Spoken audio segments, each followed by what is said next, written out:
আসসালামু আলাইকুম, কেমন আছেন প্রিয় শিক্ষার্থীরা? আজ ছোট বাচ্চাদের সাথে কিভাবে কথা বলি শিখি।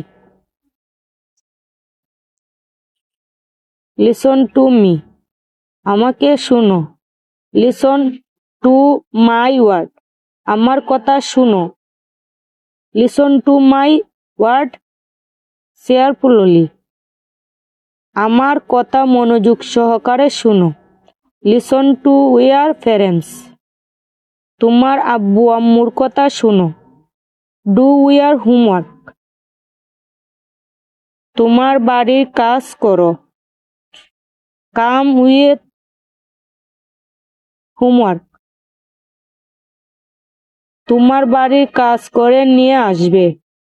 এক্সারসাইজ দিস, এটি অনুশীলন করবে। কাম হেয়ার, এখানে আসো।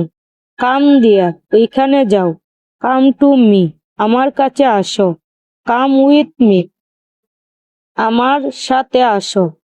কাম উইথ ইওর মাদার, তোমার আম্মুর সাথে আসো। কাম টু দ্য ডান্স, মঞ্চে আসো। কাম টু ক্লাস আর্লি, ক্লাসে তাড়াতাড়ি আসো। কাম ব্যাক, ফিরে আসো। Come to class in time, ক্লাসে সময় মতো আসবে। গো টু ইওর সিট, তোমার আসনে যাও। গো আর্লি, তাড়াতাড়ি যাও।